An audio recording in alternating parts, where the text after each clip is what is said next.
قربان جائیں۔ نوجوانوں ذرا غور کرنا، میرے نبی کریم صلی اللہ تعالیٰ علیہ وسلم کے بارے میں حضرت عائشہ صدیقہ فرماتی ہیں کہ عرب کی کواری لڑکیاں بڑی حیا والی ہوتی تھیں، لیکن اللہ کے پیارے رسول صلی اللہ علیہ وسلم عرب کی کواری لڑکیوں سے بھی بڑھ کر حیا والے تھے۔ یہ ہمارے بچے مذاق میں ہمیں کئی دفعہ کہتے ہیں شادی کرا دو، شوگل میں کہہ دیتے، ابا کو کہہ دیتے ہیں، ابا کو نہیں منہ پہ آگے کہہ دیتے ہیں، کہتے ہیں یہ بڑا بھائی مصیبت بن گیا، یہ ہٹے گا تمہاری باری آئے گی۔ آپ کچھ ایسی باتیں کر رہے ہیں، کچھ ایسے انداز آپ اختیار کر رہے ہیں جو وزادار لوگ کرتے نہیں۔ شرم و حیا سے وہ چیزیں ڈھل جاتی ہیں جو باتیں ہمارے بچوں کی زبانوں پر بے باکی کے ساتھ آنے لگی ہیں۔ یہ جو ہمارے لڑکے بن سنور کے نکلتے ہیں، یہ جو میک اپ کا خرچہ لڑکیوں کے برابر لڑکوں کا ہوتا جا رہا ہے، یہ جو لڑکے بھی رات کو چہرے پر کریم لگا کر کے سوتے ہیں، یہ بتا سکتے ہیں کہ مقاصد کیا ہے؟ بتا سکتے ہیں؟ یعنی بچے بھی بغیر شیمپو کے بال نہیں دھوتے، مثلا کیا کرنا ہے آپ نے اس کا؟ بڑی بڑی قیمتی چیزیں جو ہیں وہ آپ نے رکھی ہوئی ہیں، مقصد کیا ہے؟ یہ جو ہمارے بچے بن سنور کے نکل رہے ہیں تو کیا دعوت دے رہے ہیں سوسائٹی کو؟ شارٹ نکڑے پہن کے جو نکلے ہوئے ہیں، اوریاں لباس پہن کے نکلے ہوئے ہیں۔ اقبال نے کہا تھا دیار مشرق حوث میں غلطاں، شباب اوریاں شراب عیسیاں، جسے بھی دیکھو غری کے عیسیاں، ہم ایسی تہذیب کیا کریں گے؟ شباب اوریاں، تم نے اپنی جوانی ننگی کر ڈالی ہے ساری معاذ اللہ۔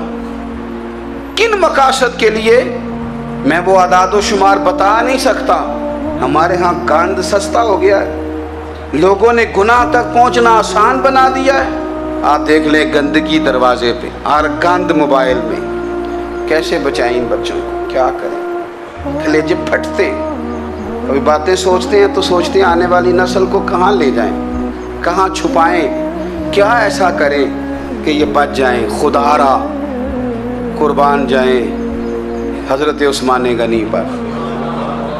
مصنف ابن ابی شیبہ میں صحابہ فرماتے ہیں حضرت عثمان غنی نا بڑے مالدار تھے۔ مال آتا ہے تو لوگ عیاش نہیں ہو جاتے، مال آتا ہے تو لوگوں کی خواہشات بہت بڑھ نہیں جاتی۔ بڑے مالدار تھے، مالدار بھی تھے اور سونے بھی بڑے تھے۔ حضرت اسامہ بن زید کہتے ہیں میں نے زندگی میں اتنا سونا بندہ نہیں دیکھا جتنے حضرت عثمان غنی خوبصورت تھے، پیسہ بھی حسن بھی، لیکن فرماتے ہیں کہ حضرت عثمان غنی سب سے بڑھ کر اپنی شرمگاہ کی حفاظت کرنے والے اور سب سے بڑھ کر صلہ رحمی کرنے والے، رشتہ داروں سے اچھا سلوک کرنے والے، حیا والے، شرم والے، پاکیزگی والے۔ آپ کا ذہن ہے، آپ صبح اٹھتے ہی ذہن بنا لیں کہ میں نے آج اتنا سبق پڑھنا ہے، آج اتنی تفسیر دیکھنی ہے، اتنی عبادت کرنی ہے، فلانی نعت میں نے دیکھنی ہے، فلاں خیر کا کام کرنا ہے، فلاں آدمی کے ساتھ نیکی کرنی ہے۔ صبح ذہن بنا لیں، آپ کا ذہن وہی کام کرنے لگے گا۔ لیکن اگر صبح اٹھتے ہی ذہن میں گندگی ہے، رات کو سوتے ہی معاذ اللہ ذہن میں وسوسے ہیں، تو پھر سارا دن وہی چکی چلے گی، وہی انداز رہے گا۔ تھوڑا سا آپ کو اس کی نگرانی کرنی ہے، تھوڑا سا۔ فحاشی، عریانی یہ تیزی سے پھیل رہی ہے، تیزی سے گندگی لوگ کشید کر کے لاتے ہیں۔ اور حیا کا مطلب صرف اتنا ہی نہیں ہے آپ زنا اور بدکاری سے بچیں، آپ اپنی زبان کو بھی حیا والا بنائیں۔ کوئی کچا کمزور جملہ، گندی بات، گالی کبھی بھی زبان پہ نہ آئے، آپ کا انداز حیا والا ہو۔ بے باک ہو جانا، بے باک بولنا، میں باریکی سے اس بات کو سمجھتا ہوں اور میں آپ کو بہت ساری بزرگوں کے ارشادات کا نچوڑ عرض کرنے لگا ہوں۔ آپ اپنا ذہن صاف کر لیں، آپ کے بہت سارے کام ویسے ہی صحیح ہو جائیں گے، چونکہ ہمارے دین کے اندر زیادہ اجر نیتوں اور ارادوں پہ ملتا ہے۔ آپ کے جو اندر کی پاکیزگی ہے وہ بہت سارا فضل لاتی ہے اللہ کا، اور اگر دل ہی ناپاک ہو، ذہن ہی ناپاک ہو، تو وہ خیر کی چیزیں کس طرح کر کے داخل ہوں گی؟ نوجوان میری بات پر توجہ کریں۔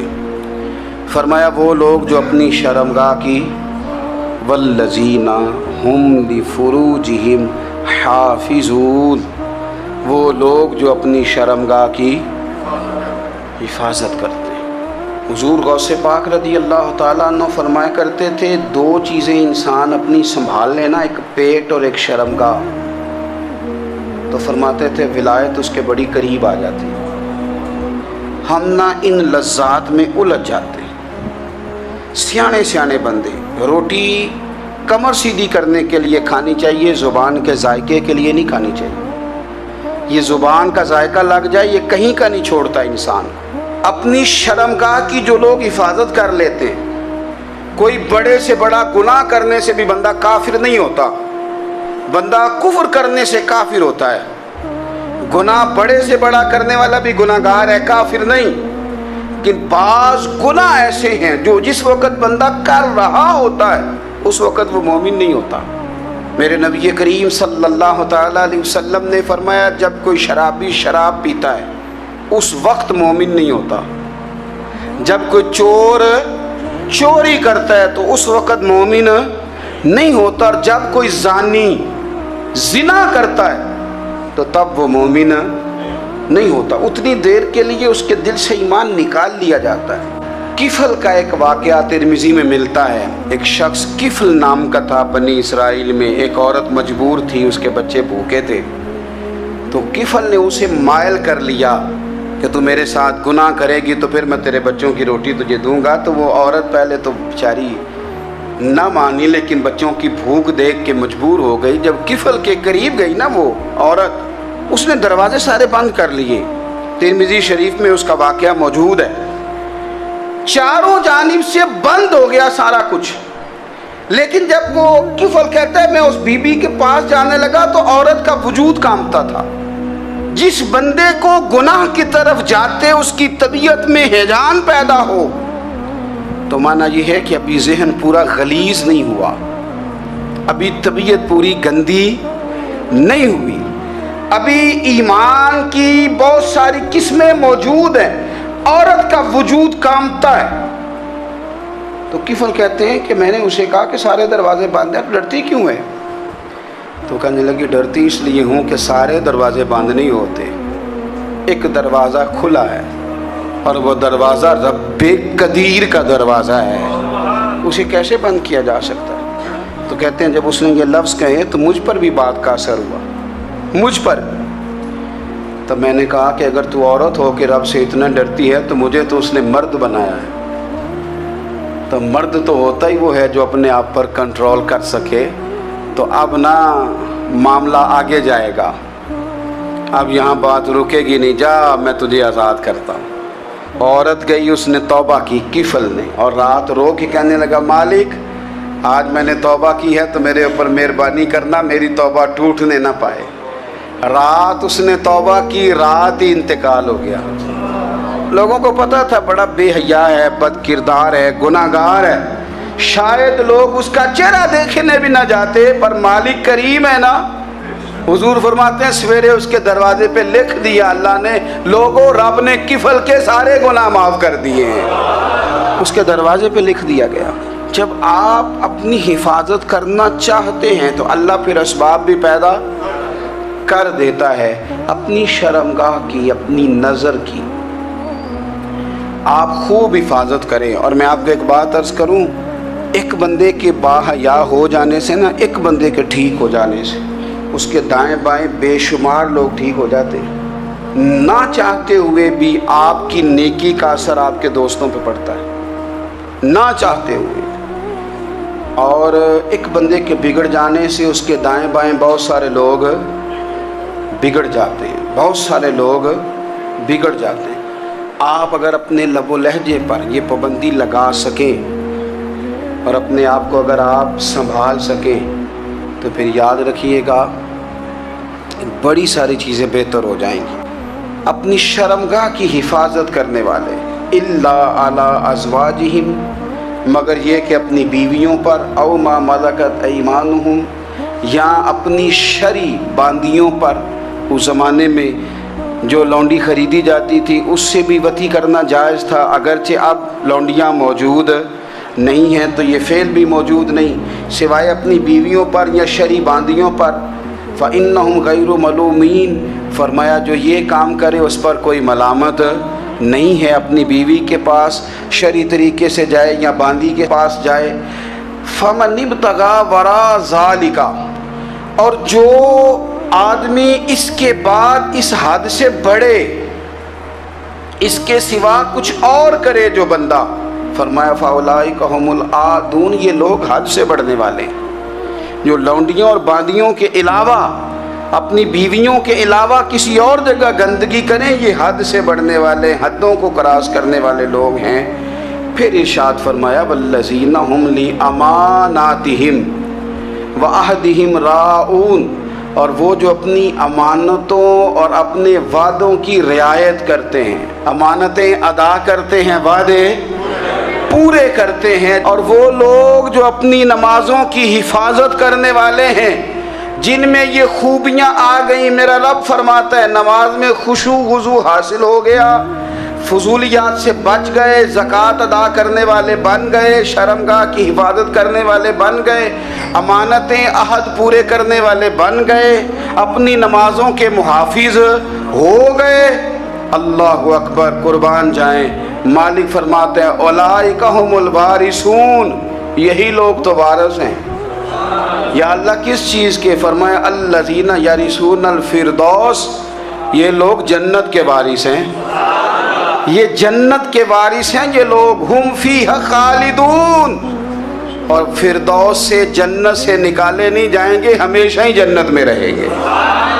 یہ آیات اللہ کا مطالبہ بھی ہے، یہ آیات صحابہ، اہل بیت، اولیاء اللہ، ان تمام کی سیرت کا اخذ بھی ہے، اور سب سے بڑھ کر سیدہ عائشہ صدیقہ فرماتی ہیں یہی تو آیات ہیں جنہیں اچھی طرح سمجھ لو گے تو تمہیں مدینے والے کے اخلاق بھی سمجھ میں آ جائے گا، حضور کے اخلاق بھی تمہیں سمجھ میں آئے۔ بڑے غور کے ساتھ سورہ مومنون کی ان ابتدائی آیات پر غور کرنا چاہیے۔ رب فرماتا ہے قد افلح المؤمنون، تحقیق مومن کامیاب ہو گئے۔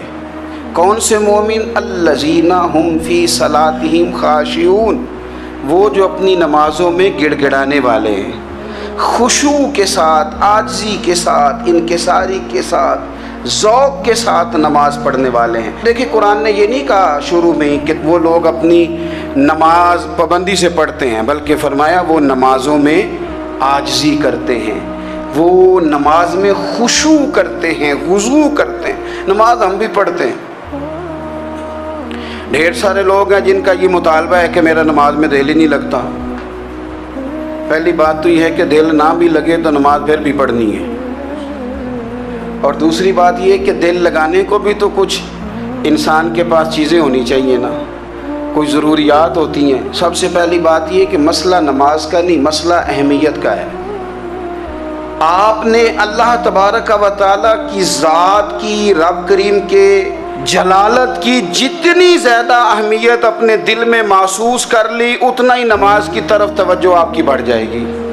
آپ سادی سی مثال ہے، غور کر لیں، جتنا آپ اپنے استاد کو پروٹوکول دیتے ہیں، جتنی عزت کرتے ہیں، اتنا ہی وقت پہ آپ ان کے پاس پہنچ بھی جاتے ہیں۔ اگر آپ کے دل میں اہمیت نہیں ہے تو آپ ٹال دیں گے، اور جس استاد کی اہمیت ہے اس کے فون کی گھنٹی بجتے ہی فون بھی اٹھایا جائے گا، اور بات پوری مکمل بھی نہیں ہوگی تو کہا جائے گا جیسے آپ کہیں گے، اور جو وقت وہ دیں گے ان سے 10 منٹ پہلے پہنچنے کی کوشش بھی کی جائے گی۔ بس سمجھ لیں دل لگنے نہ لگنے کا مسئلہ نہیں، اہمیت کا مسئلہ ہے۔ آپ جتنی اپنے مالک کی بارگاہ کی اہمیت سمجھ لیں گے، اتنا ہی وقت پہ مسجد آئیں گے، اتنا ہی شوق سے نماز پڑھیں گے۔ دوسری بات، نماز کے ترجمے پہ غور کریں۔ آپ یقین کریں اگر نماز کا ترجمہ ہمیں آ جائے نا تو ہمیں تو یوں لگے کہ ہم تو اپنے مالک کی بارگاہ میں عرض و معروض کرنے حاضر ہوئے ہیں۔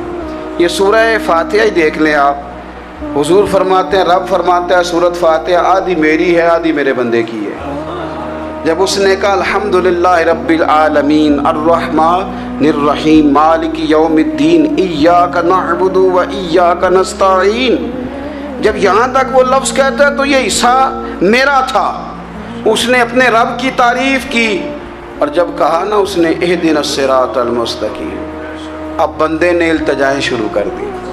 اس نے کہا کہ مالک بھی تو ہے, رحمان بھی تو ہے, رحیم بھی تو ہے, عبادت بھی تیری کرتے ہیں تو مدد بھی تو تجھی سے مانگنی ہے نا. اب مہربانی فرمانا اہدنا الصراط المستقیم, ہمیں سیدھا راستہ دکھا دے. صراط الذین انعمت علیہم, ان لوگوں کا راستہ دکھانا جن پر تو نے انعام کیا ہے. غیر المغضوب علیہم ولا الضالین, ان کے راستے پہ نہ چلانا جن پر تیرا غضب ہوا, جو گمراہ ہو گئے ان کے راستے. تو نماز میں جب ترجمے پر آپ کا غور ہوتا ہے تو آپ کا تو دل خود بخود لگ جاتا ہے, شوق بڑھ جاتا ہے آپ کا. تو اتنی چیزیں ہم زندگی میں یاد کرتے ہیں, تو اگر ترجمہ بھی نماز کا یاد کر لیں اور پھر شوق سے پڑھیں تو آپ یقین کریں طبیعت کھینچی چلی آئے گی. ہمارے یہاں کچھ لوگ نماز پڑھتے ہیں پر بڑی لاپرواہی سے پڑھتے ہیں, کبھی ادھر دیکھتے ہیں کبھی ادھر دیکھتے ہیں, کبھی بال سہلاتے ہیں. وہ میں نے دیکھا ہے سجدے جا رہے ہیں تو سیانے سیانے بندے کبھی کپڑے کو چھیڑ رہے ہیں, کبھی جگہ کو چھیڑ رہے ہیں. میرے نبی کریم صلی اللہ تعالیٰ علیہ وسلم نے فرمایا ان لوگوں کا کیا حال ہے جو اپنی نماز میں نظریں آسمان کی طرف اٹھاتے ہیں, رکوع سے اٹھے تو اوپر دیکھنا شروع کر دیا, کیا حال ہے ان کا. اور پھر حضور نے ایک موقع پر تو سختی فرمائی, فرمایا جو نماز پڑھتے اپنی نظریں آسمان کی طرف اٹھاتا ہے وہ باز آ جائے, ورنہ ایسا نہ ہو کہ رب اس کی آنکھیں ہی چھین لے. وہ باز آ جائے اس کام سے. خشوع کے ساتھ نماز پڑھے, عاجزی کے ساتھ نماز پڑھے, اس کا دل لگا ہوا ہو نماز کے اندر. میرے نبی پاک صلی اللہ تعالیٰ علیہ وآلہ وسلم کے غلام حضرت انس بن مالک رضی اللہ تعالیٰ عنہ فرماتے ہیں کہ رسول پاک صلی اللہ علیہ وسلم نے مجھ سے فرمایا تھا کہ بیٹے نماز میں ادھر ادھر دیکھنے سے بچو, کیونکہ فرمایا نماز میں ادھر ادھر توجہ کرنا یہ بندے کو ہلاک کر دیتا ہے. ہلاکت ہے اس میں اگر تم نے ادھر ادھر توجہ ہوگی. نماز تم مالک کی بارگاہ میں کھڑے ہو اور تم دیکھ ادھر ادھر رہے ہو. تو ایک تو نماز عاجزی کے ساتھ. پھر فرمایا والذین ہم عن اللغو معرضون, وہ لوگ جو فضول باتوں سے, لغویات سے اپنا منہ پھیر لیتے ہیں, فضولیات سے. ہمارے ہاں نا بہت سارے لوگ ایسے ہیں جو بلا وجہ ان چیزوں میں دلچسپی لیتے ہیں جو ان کے مطلب کی نہیں ہے. ان کے مطلب کی مطلب آپ کسی سے ملنے کہتے ہیں کیا حال ہے, ٹھیک ہے جی. بچوں کا کیا حال ہے, ٹھیک ہے. بچے کتنے ہیں؟ تو بھئی آپ کو جب پتہ ہی نہیں تھا کتنے ہیں تو حال کیوں پوچھا آپ نے؟ آپ کرتے کیا ہیں, آپ کا بڑا بھائی کیا کرتا ہے, چھوٹا بھائی کیا کرتا ہے, ابا جی کیا کرتے ہیں. بھئی آپ کے مطلب کی بات نہیں, آپ مطلب کی مقصد کی بات کریں. بے مقصد باتوں میں الجھنے کی ضرورت نہیں ہے. دیکھیں اپنا ادارہ میں چلاتا ہوں, اپنا گھر آپ چلاتے ہیں, اپنی ڈیوٹی آپ کرتے ہیں. آپ کو زیادہ بہتر پتہ ہے کہ آپ اپنا گھر کیسے چلا رہے ہیں. مجھے زیادہ بہتر پتہ ہے کہ میں مدرسہ مسجد, مجھے زیادہ بہتر پتہ ہے اس کے اندر کون سی اصطلاح کس طرح کرنی ہے. یہ مجھ سے زیادہ بہتر کوئی بندہ جانتا نہیں. اب ہم کیا کرتے ہیں, جب ہم دوسرے کے کام میں مداخلت کرتے ہیں تو دو نقصان ہوتے ہیں. ایک تو اس کے ساتھ ہمارا رائے کا اختلاف ہو جاتا ہے, اور دوسرا ہمارے اپنے بہت سارے کام رہ جاتے ہیں کیونکہ ہماری توجہ ہی دوسرے کی جانب تھی. اپنے بڑے سارے کام رہ جاتے ہیں. اس لیے بہت ساری ایسی چیزیں ہیں جن میں بلا وجہ کوئی مقصد نہیں. ہم پرانے لوگوں سے باتیں سنا کرتے تھے, ہمارے بزرگ کہا کرتے تھے جڑے پنڈ جانا نہیں, جڑے پنڈ جانا نہیں ہوتا راہ پوچھنے دی کی لو. لغویات میں نہ الجھے, فضولیات میں نہ الجھے, یعنی ٹو میں رہنا, ٹو میں. آپ یقین کریں میں نے پرسنلی طور پہ اس چیز کو محسوس کیا ہے کہ ہمارے بہت سارے اہم حقوق صرف اس لیے مس ہوتے ہیں کہ ہماری اپنے سے زیادہ توجہ سامنے والے پہ ہوتی. سامنے والے میں نے دیکھا بڑے بڑے عجیب سوال اور بڑے بڑے انوکھے سوال, مطلب یہ کہ اتنی لمبی چوڑی, اور لوگوں کو بڑا پتہ ہوتا ہے یہ فلاں آدمی جو ہے اس کے بچے کتنے ہیں, وہ بیاہ کہاں پہ ہیں, کس کس علاقے میں ان کی شادیاں ہوئی ہیں. اتنی تفصیلات کی ہمیں ضرورت نہیں ہے. ہم سے تو ہمارے بارے میں پوچھا جائے گا, تو ہمیں اپنا معاملہ بڑا صاف ستھرا. دیکھیں کیا سونی بات کی مدینے والے رسول نے, قربان جائیں حضور کے جملوں پر. ایک شخص نے پوچھا حضور سونا اسلام کون سا ہے، خوبصورت مسلمان کون ہے؟ تو نبی پاک صلی اللہ علیہ وسلم نے فرمایا وہ خوبصورت مسلمان ہے جو بات اس کے مقصد کی نہیں بے معنی ہے وہ بات وہ چھوڑ دے، بے مقصد باتوں سے الجھنا جو بندہ چھوڑ دے وہ مسلمان بڑا سونا مسلمان ہے۔ ہم کمزور اس لیے ہوتے ہیں کہ ہماری توجہ زیادہ دوسروں کی باتوں پر پڑتی ہے۔ کچھ چیزیں ایسی ہوتی ہیں جو ہم نہ فراخ دلی سے بانٹتے ہیں، اور کچھ چیزیں ایسی ہوتی ہیں جو مجبور ہو کر ہم دیتے ہیں۔ کئی دفعہ ایسا ہوتا ہے کہ سامنے والا کچھ زیادہ تکلیف میں ہوتا ہے اور ہمارے پاس بھی وسعت نہیں ہوتی، لیکن زیادہ اجر اسی بندے کو ملتا ہے جو تھوڑی تکلیف برداشت کرے اور سامنے والے کی تکلیف کو دور کرے۔ مدینہ منورہ میں نا قحط پڑ گیا تھا، غلہ نہیں ملتا تھا، تو قحط کے زمانے میں لوگ نا پھر چیزوں کو مہنگا کر کے بیچتے ہیں۔ ہمارے ہاں ایک طرف چینی کی لائنیں لگی ہوتی ہیں اور دوسری دفعہ چھاپا پڑتا ہے، پورے کے پورے گودام بھرے ہوئے نکل آتے ہیں، لوگ مصنوعی قلت پیدا کر دیتے ہیں۔ حضرت عمر فاروق رضی اللہ تعالیٰ عنہ کے زمانہ نور میں قحط پڑ گیا تھا، گندم کا دانہ اس طرح ہو گیا تھا جس طرح سونا ہے۔ سیدنا عثمان غنی رضی اللہ تعالیٰ عنہ کے نا بہت سارے اونٹ غلے کے بھرے ہوئے مصر سے آئے، اور لگتا یوں ہے کہ وہ شخص آپ ہی کو غلہ دیتا تھا، کسی اور کو دیتا بھی نہیں تھا، جو اونٹ بھر کے اس نے لیے۔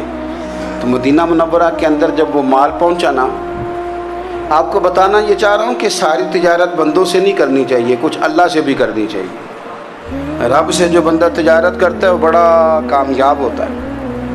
وہ غلے سے بھرے ہوئے اونٹ آپ کے پہنچ گئے تو تاجر آئے، انہوں نے آگے کہا عثمان ہم کھول کے نہیں دیکھتے کہ اندر مٹی ہے کہ سونا ہے، اور یہ بھی نہیں پوچھتے آپ نے کتنے کا خریدا ہے، آپ کی زبان پر اعتبار ہے، آپ نے جتنے کا مال لیا ہے نا ہم ڈبل دیتے ہیں، آپ ہمیں دے دیں۔ آپ فرمانے لگے نہیں مجھے زیادہ نفع ملتا ہے۔ انہوں نے کہا 2 گنا، فرمایا نہیں زیادہ ملتا ہے، کہا 3 گنا، فرمایا زیادہ ملتا ہے۔ وہ کہنے لگے اس سے زیادہ تو کوئی تاجر ہے ہی نہیں جو زیادہ دے، فرمایا بس مجھے ملتا ہے نا۔ کہا کتنا ملتا ہے؟ فرمانے لگے لگتا ہے کہ اگر وہ تاجر زیادہ کرم نوازی کرے تو 700 گنا تو دے گا ہی، اور باقی کریم ہے۔ انہوں نے کہا جی نہیں اتنا نہیں ہم دے سکتے، پھر آپ بیچ لیں۔ یہ بات ہی سمجھ میں نہیں آتی۔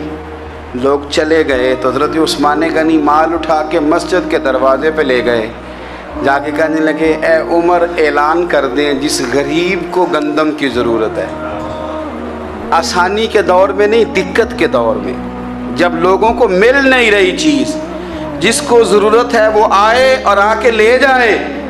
جب جناب عثمان غنی کے اس غلے کا اعلان ہوا تو تاجروں کو اب مسئلہ سمجھ میں آیا کہ یہ 700 گنا کو بندہ نہیں دے رہا، یہ رب کریم عطا فرما رہا ہے۔ میرے عزیز کچھ سودے رب کے ساتھ بھی کریں۔ اگر کوئی بڑا ضرورت مند دروازے پہ آ جائے نا تو پھر اپنا نفع نقصان نہیں سوچنا، پھر تو رب کے ساتھ تجارت کرنی ہے۔ ضرورت مند کی ضرورت کا لحاظ کرنا یہ نہ مسلمانوں کے ایک دوسرے کے قریب کرے گا۔ ہم کون ہوتے ہیں کسی کی حاجت پوری کرنے والے، ضرورت پوری کرنے والے؟ کرنے والا تو اللہ ہے۔ تو اگر رب ہمیں کبھی وسیلہ بنائے، ذریعہ بنائے، تو پھر ہمیں ذرا نا خوش دلی سے بننا چاہیے، ذوق اور شوق سے بڑھنا چاہیے، پھر ہمیں کمزور نہیں پڑنا چاہیے۔